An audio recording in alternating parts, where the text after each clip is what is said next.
El presidente Obrador volvió a ser atacado en su conferencia mañanera del día de hoy por reporteros que solo están siendo mandados por las mismas ratas de cuello blanco.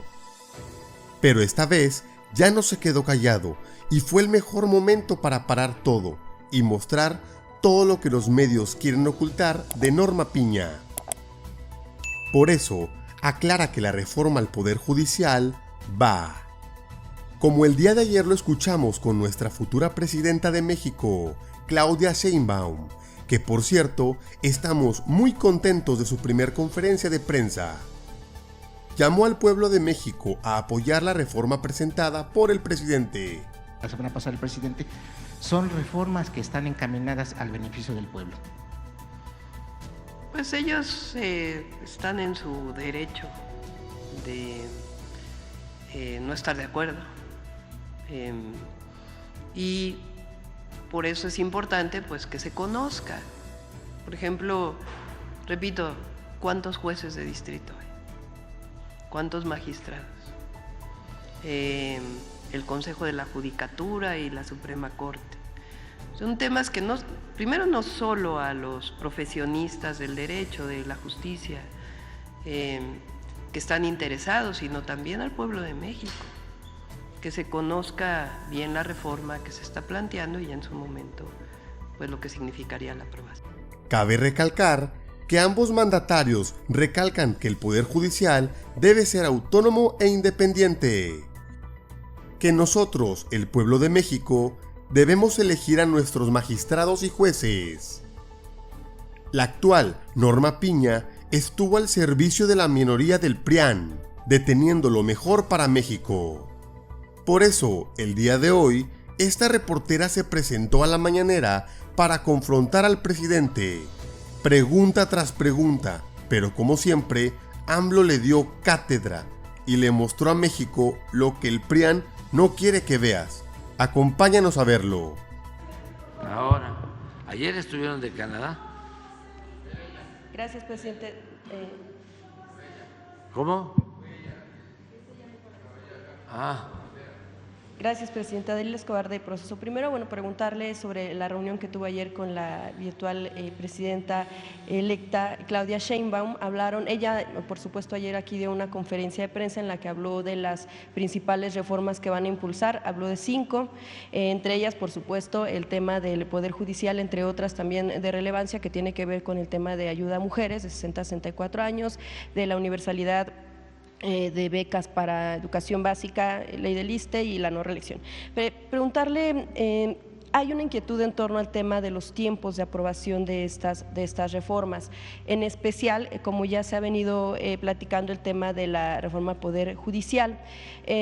Yo quisiera preguntarle si se prevería que sería de aquí a septiembre que estaría lista para votarse. Si habría necesidad de tener más tiempo para que se analice y se lleve más allá del Parlamento abierto, a que se llegue a otros sectores para que se hable de esta reforma y de la necesidad que se tiene de hacer cambios o no, ¿se estaría en disposición de decir que no hay necesidad de que se tenga que aprobar en septiembre? Mire, ya se sabe lo suficiente, porque se ha venido informando, a ustedes les consta, de cómo hay mucha corrupción en el Poder Judicial, mucha corrupción. Está el Poder Judicial secuestrado, tanto por la delincuencia organizada como por la delincuencia de cuello blanco. Y no está el Poder Judicial al servicio del pueblo. Jueces, magistrados, ministros no imparten justicia. Hay, desde luego, honrosas excepciones. No podemos así generalizar. Hay jueces buenos, ministros, magistrados, pero en general está mal el Poder Judicial. Entonces, necesitamos esa reforma. O sea, es urgente que se Sí, urge. Nada más baste con ver hoy el informe. Vean, ¿por qué no pones la actitud de 2 jueces? 2 jueces. Este es el señor Caro Quintero. Y le están dando un amparo, un juez, para que no sea extraditado. Y 24 horas de plazo para que se cumpla su resolución.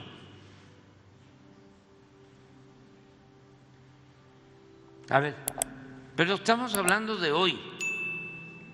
Si les hago el recuento, bueno, hemos aquí compartido todo. A ver, esto, César Duarte, ¿sí? Libertad, una jueza.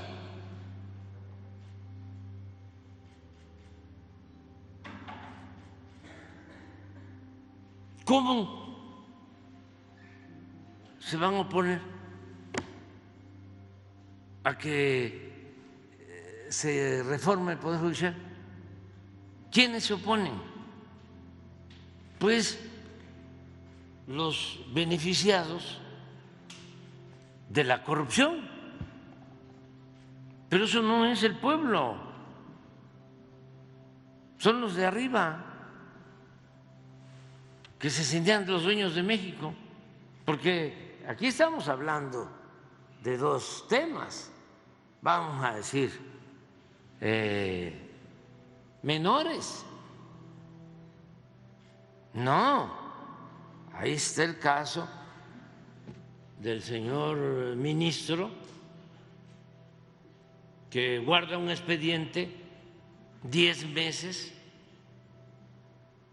para proteger a una empresa que tiene que pagar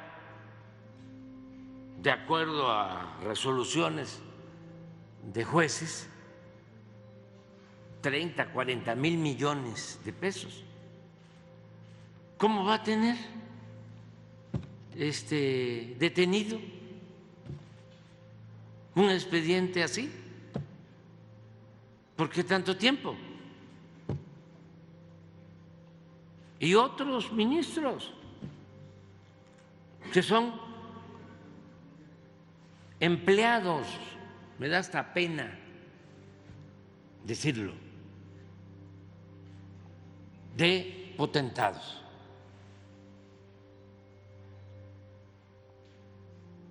Empleados.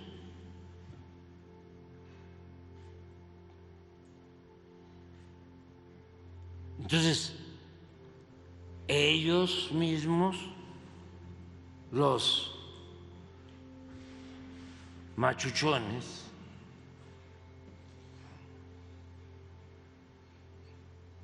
pues son los que no quieren que el pueblo elija a los jueces, a los magistrados, a los ministros. ¿Por qué le tienen miedo al pueblo? ¿Por qué le tienen miedo a la democracia? ¿Qué va a suceder? Nada. Está definido un procedimiento, se inscriben abogados, mujeres, hombres, se da a conocer quiénes son, hay tiempo para que se conozcan sus trayectorias, participan las escuelas de derecho, las asociaciones de abogados, opinan los mismos jueces, los mismos magistrados, los mismos ministros. El planteamiento es que no se les niegue a ellos la posibilidad de participar, no solo de opinar, sino de ser candidatos.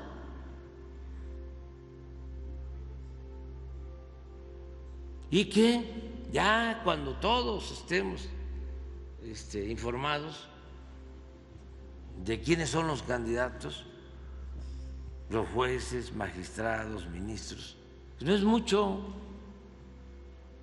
total debe ser 1,500, 2,000, o sea, menos que los presidentes municipales que se eligen. Entonces, ya se tiene toda la información. Entonces, el pueblo elige y hay una renovación del Poder Judicial para que esto no siga pasando y que los jueces, los magistrados, los ministros sepan que son servidores del pueblo, servidores públicos, y que su misión es impartir justicia, no representar los intereses de minorías, del poder económico, del poder político, excesos, por ejemplo, el que se autoriza una ley eléctrica en beneficio del pueblo de México, en beneficio del pueblo de México. Se amparan empresas privadas extranjeras que están pensando en la ganancia, en la utilidad, en el lucro en algunos casos. Y un juez resuelve ampararlas y luego en la Corte se declara inconstitucional.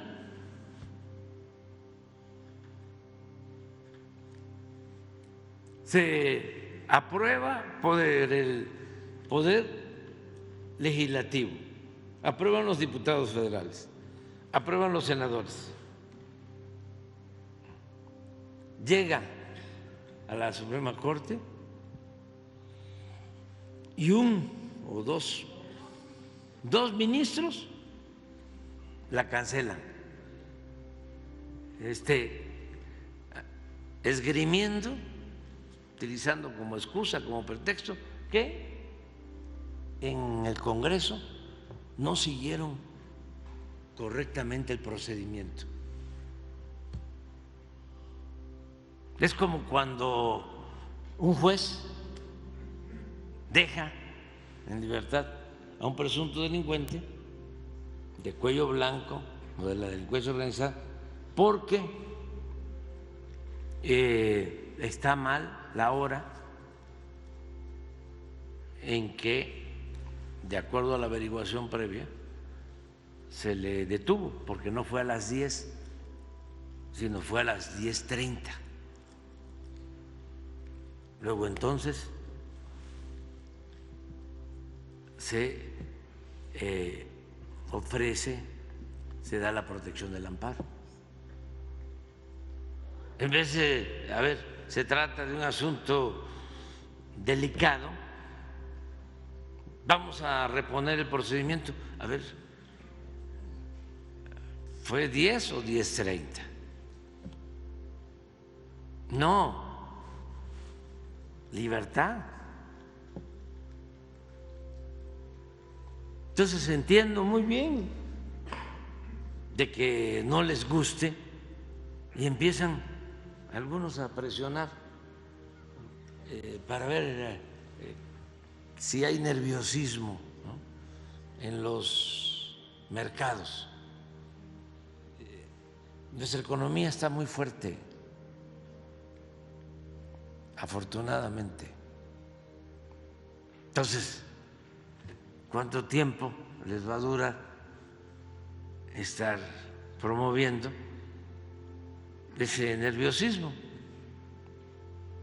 en la televisión, en la radio, en las columnas de expertos financieros?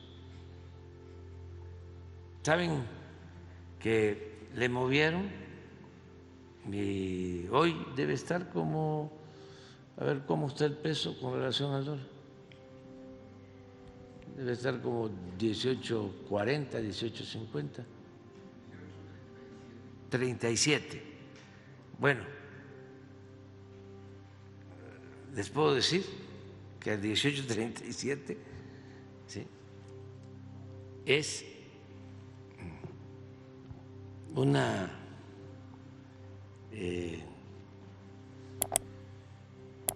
es un porcentaje de fortalecimiento del peso, hoy, así como está, del 10% desde que llegamos. Es la moneda hoy, así como está, que más se ha fortalecido con relación al dólar en todo el mundo. A ver si no tiene Carlitos la comparación, para que vean lo importante que es tener una economía fuerte, finanzas públicas sanas. ¿Y por qué tenemos una economía fuerte y finanzas públicas sanas? Porque hemos combatido la corrupción. Y puede ser que ahora haya estos desajustes, pero como se trata de que haya un verdadero Estado de Derecho, que es lo que quieren los inversionistas, no los especuladores,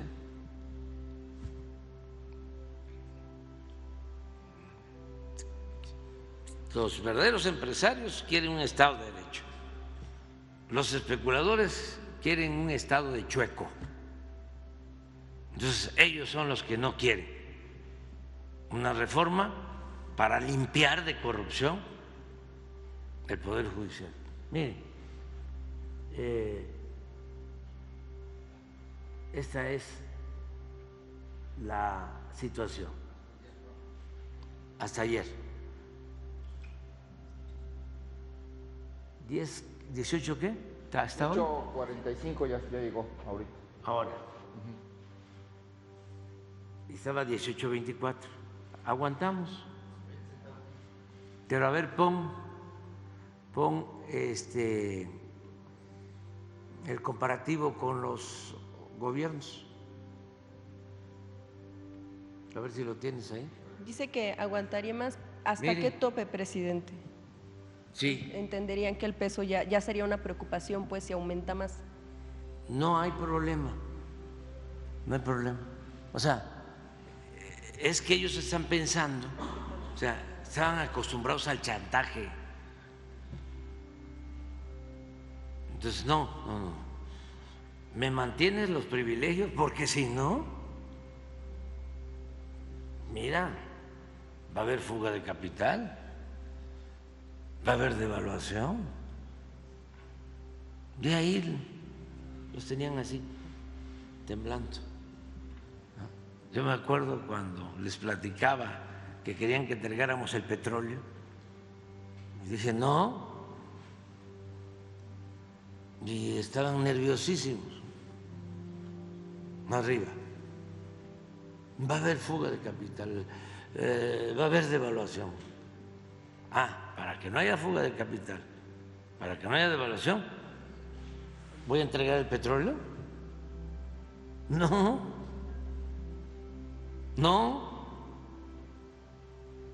Para que no haya nerviosismo en el mercado financiero voy a ser cómplice de la corrupción del Poder Judicial. Vamos todos a ser cómplices y decir que quede así, no le mueva porque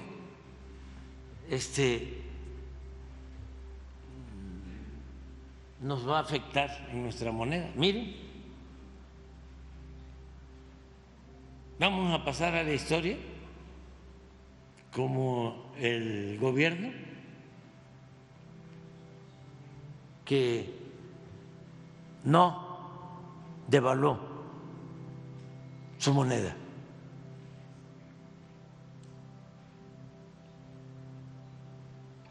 Así está. Pero ya se les olvidó cuánto fue la devaluación con Miguel de la Madrid. 4.482%.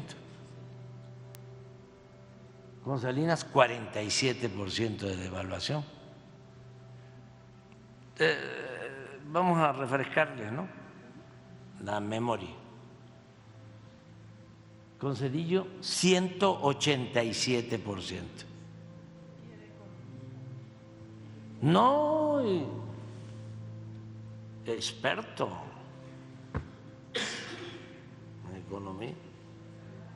Experto, no aplaudido, no le queman incienso.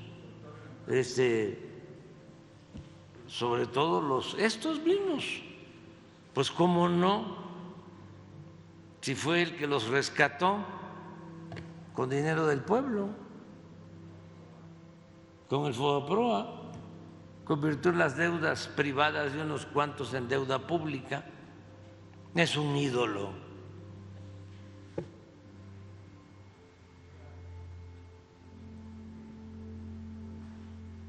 Salinas, ¿cómo no va a ser bien visto si les entregó todos los bienes, empresas, bancos, minas, bienes del pueblo? Pues sí, puertos, aeropuertos, las tierras ejidales.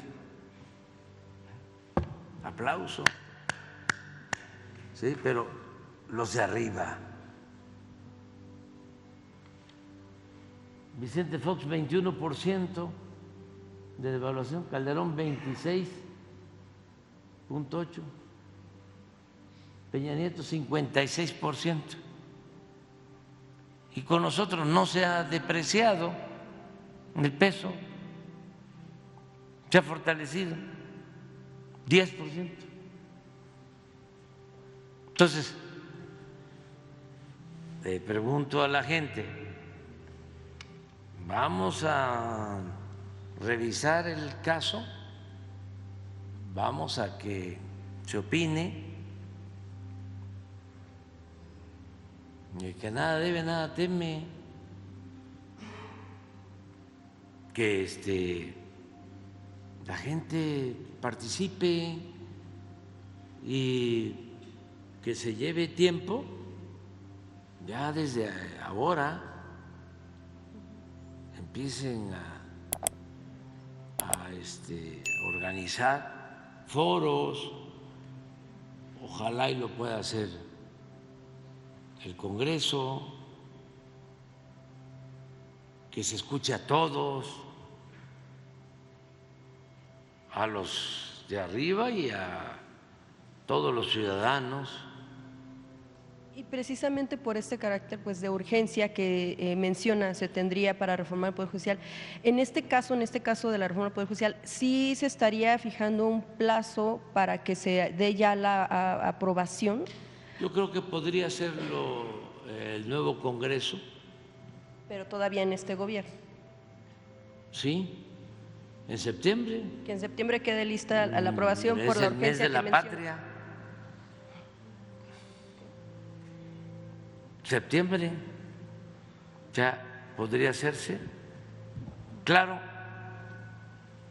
que desde hoy ya, es más, ya está el debate, pero hay que hacerlo público, porque ya están actuando. Los que no quieren la reforma Sí, hay una... están ya moviéndose como siempre lo hacen. Nada más que, como se dice en el béisbol, los tengo bien fildeados. O sea, ya sé que no les gusta, porque son 20 paquetes de reforma. Esta es la que les da salpullido. Pero además no se dan cuenta, porque son muy cerrados, de que es en beneficio de todos, de ellos. Es lograr que en el país haya un auténtico Estado de Derecho, que no esté el gobierno al servicio de un grupo, que el gobierno represente a todos los mexicanos, ricos y pobres, del campo, de la ciudad. Esto da confianza al inversionista, verdadera confianza. No que se tiene un poder judicial donde no hay una verdadera competencia, porque predominan los monopolios. ¿Y por qué predominan los monopolios? Porque los monopolios tienen más agarraderas, tienen más influencia en el Poder Judicial, porque se supone que es un poder autónomo, independiente, pero en los hechos no es así. Es autónomo y es independiente del pueblo, no de los potentados. Son poderes que están al servicio de minorías. Entonces, vamos a darle la confianza a los jueces, a los magistrados, ministros que elige el pueblo. Y hay muchos abogados, mujeres y hombres, íntegros. Incluso, ya lo expresé, en el mismo Poder Judicial. Pero no, que la presidenta del Poder Judicial, lo digo con todo respeto, va a reunirse en la noche en una residencia con el presidente de un partido. O sea, ¿qué es eso? En lo oscurito.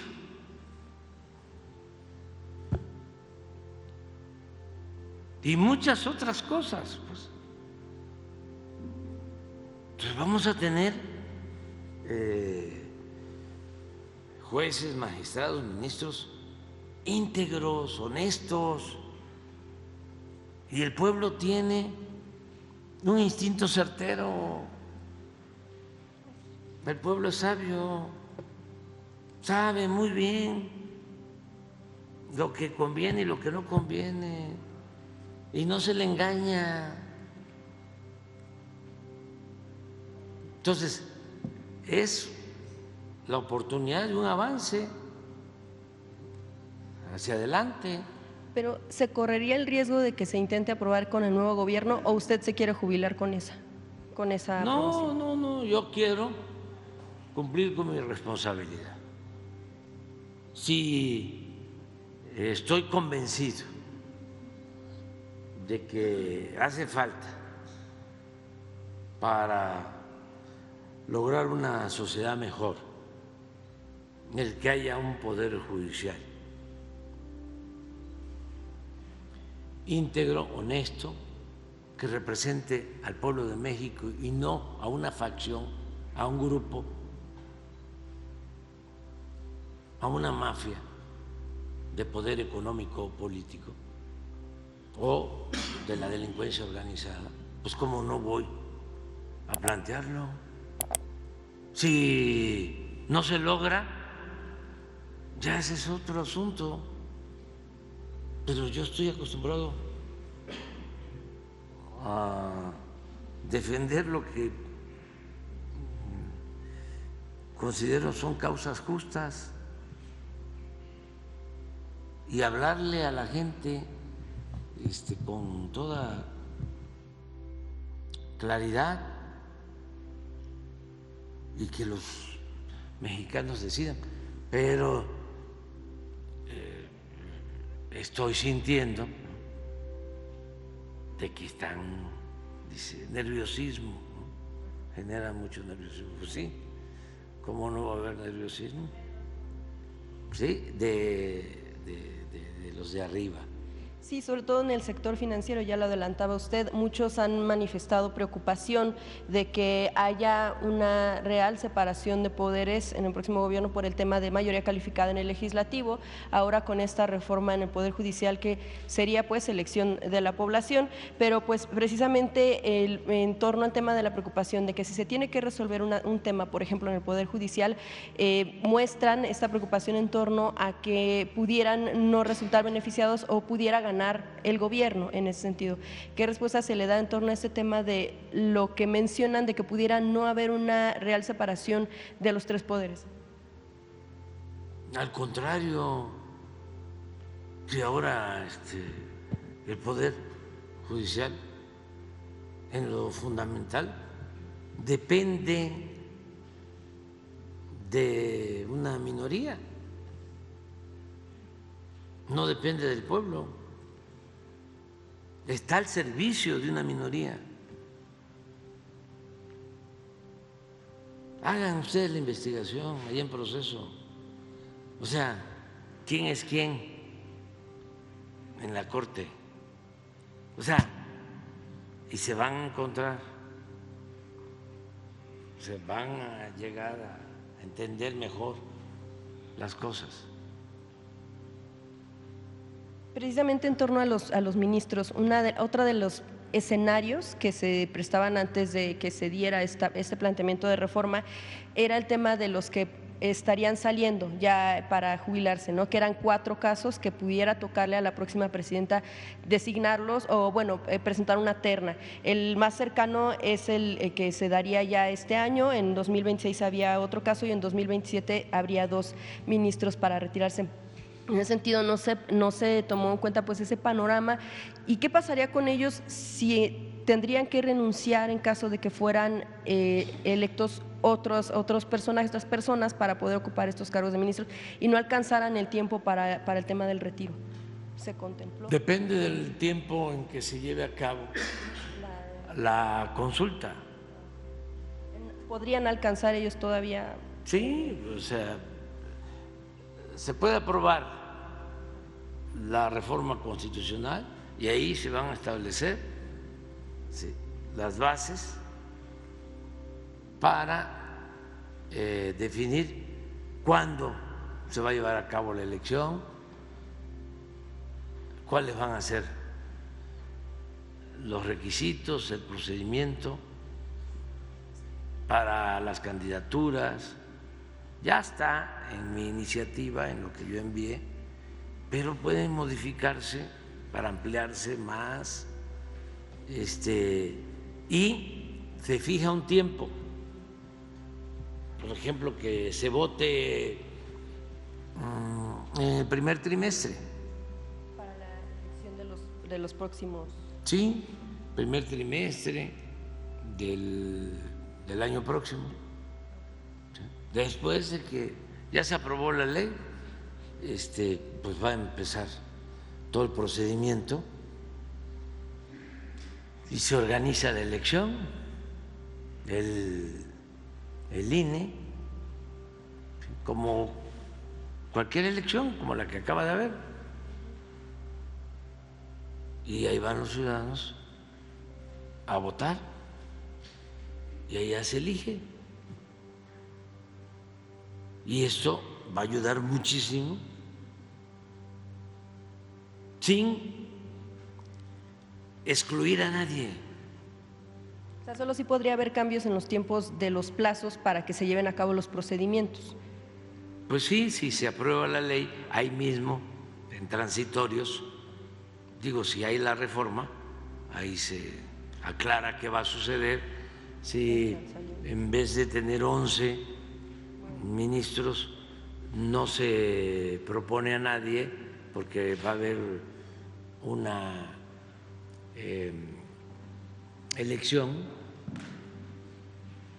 ya quedarían 10, en tanto se lleva a cabo la elección, porque la propuesta para el nuevo ministro creo que es hasta fin de año y la reforma constitucional podría estar en septiembre. No hay problema realmente. Y bien, en torno ya, para finalizar este tema de lo que le mencionaba, de que si habría división de poderes o no, en el asunto, ya lo adelantaba usted hace unos días, el tema de cómo queda configurada la oposición. Si ve que después de esta elección quedó debilitada, pero también, y cómo serán los contrapesos cuando hay una oposición con ese carácter, pero también qué sucede con el partido que sigue o que va a continuar en el poder cuando pues llega con alianzas con un partido como el Verde, que lo mismo llegó con el PAN, que lo mismo llegó con el PRI a la presidencia y que lo mismo, bueno, pues llega con el que tiene las mayores posibilidades de ganar. ¿Ahí qué opina en torno al tema de cómo se configuraron, sí la oposición, pero también el partido que puede continuar, sobre todo porque pues fue usted quien lo fundó? Pues eso yo no podría decir nada, solo que la gente está muy consciente, lo que siempre he dicho, no me hicieron caso, no me hicieron caso, les entraba por un oído y les salía por otro. Les estuve diciendo, ya hay mucha conciencia en el pueblo, respeten al pueblo, no estén pensando que el pueblo no existe, que ustedes son los que forman la opinión pública, que ustedes pueden a sus anchas manipular, que la política es asunto de los políticos, que lo importante es la sociedad política, no el pueblo. No sé cuántas veces repetí el mensaje bíblico de que no se puede poner vino nuevo en botellas viejas, que ya se habían dado reacomodos, que el pueblo de México era el pueblo con menos, o uno de los pueblos con menos analfabetismo político. No, ¿qué me van a creer? Si se sentían superiores, expertos, sabiondos, una arrogancia extrema, nunca escuchando al pueblo, nunca recogiendo los sentimientos del pueblo.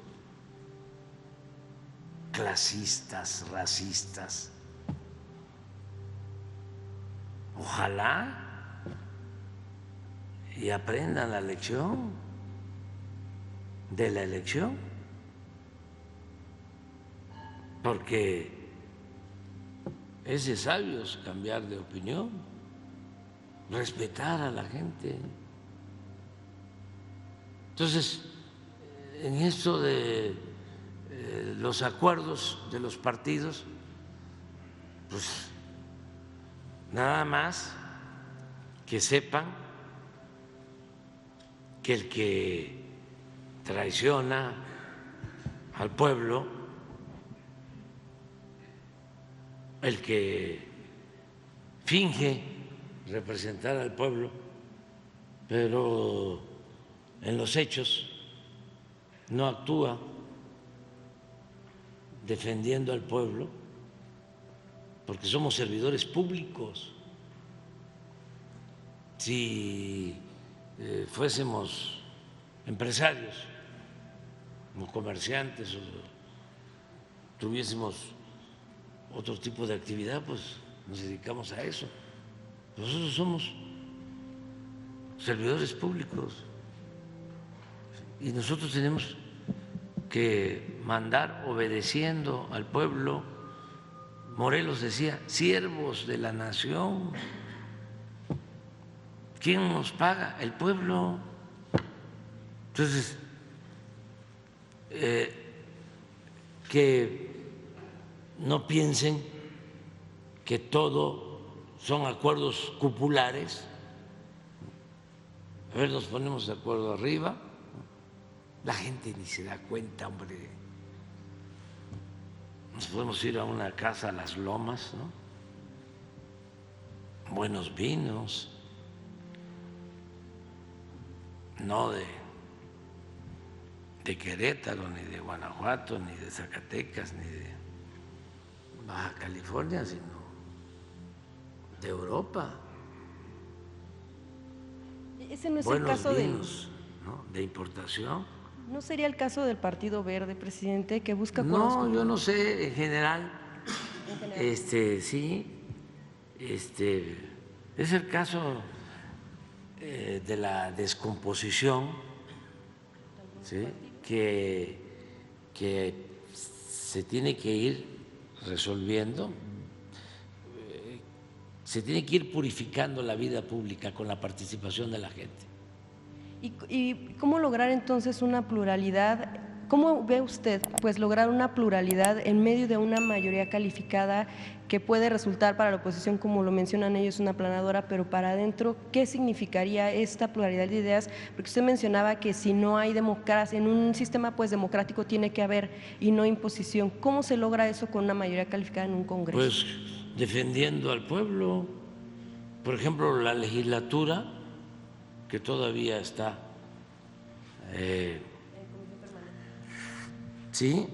participando, bueno, que queda nada más la permanente, pero actuaron muy bien, sobre todo el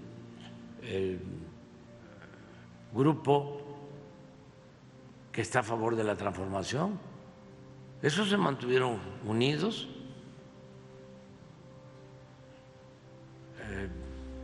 Y ayudaron muchísimo. Imagínense aprobar los presupuestos cada año sin moches como era antes, que para que aprobaran el presupuesto había que darles dinero a cada legislador. Pues así, ¿cuándo le iba a llegar el apoyo al pueblo? Si se les quedaba a los legisladores, se quedaba en el gobierno. Entonces actuaron muy bien, yo les hice un reconocimiento. Otros se dedicaron a bloquear todas las iniciativas. Recibieron consigna de Claudio X González, que por cierto voy a seguir insistiendo, que tiene que informar, porque él de facto, de hecho, se convirtió en el jefe, en el gerente del bloque conservador. Recibieron muchísimo dinero, distribuyeron ese dinero, lo usaron para guerra sucia, y él tiene que informar. a los mexicanos. Bueno, si los legisladores nuevos actúan así, que no aprueben como era antes, afectar a los trabajadores, afectar a los campesinos, afectar a los consumidores mexicanos, porque todas las leyes que aprobaron durante el periodo neoliberal, todas las reformas a la Constitución, fueron en contra del pueblo y en beneficio de una minoría, de estos que no quieren ahora la reforma al Poder Judicial, de los mismos. Entonces, no queremos esos legisladores. Y hablan de contrapesos. ¿Cuál contrapeso? No había. No había contrapesos antes tampoco. No hay, porque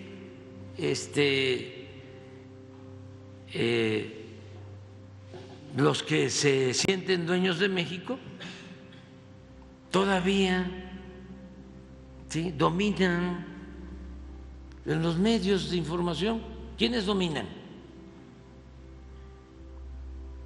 ¿Dominan los legisladores? ¿El presidente? ¿O dominan los potentados? A ver, ¿quiénes? ¿Quiénes dominan? ¿Soy yo? Lo que diga mi dedito. Y soy el presidente. No.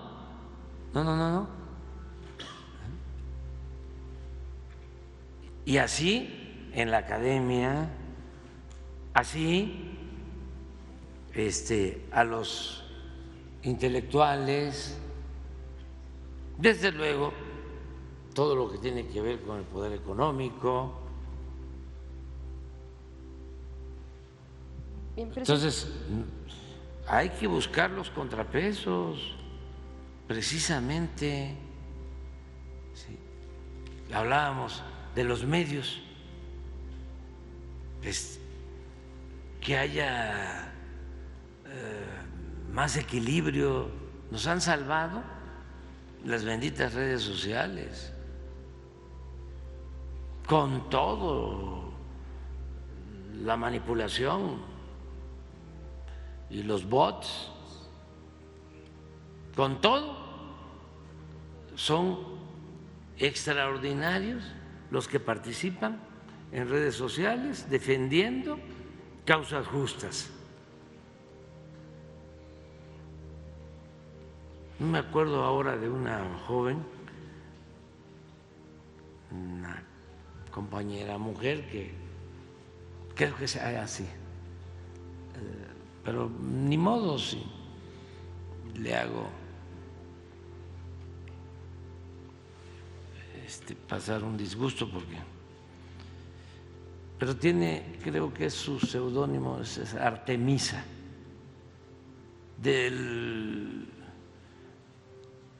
así como otros que son buenísimos en redes sociales, muy poco conocidos. ¿El mensaje de quién? ¿El mensaje de qué es? Esta señora, creo yo, Artemisa, o joven, está en redes sociales y hace análisis.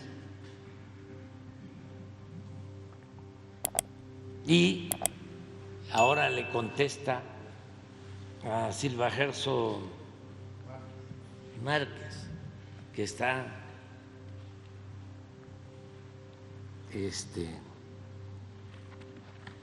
derechizado por completo.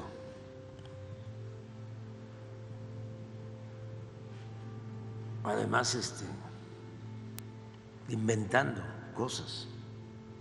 Pero ella le contesta muy bien. Pero así hay otros casos. Entonces, en redes sociales, Presidente, que son muy buenos.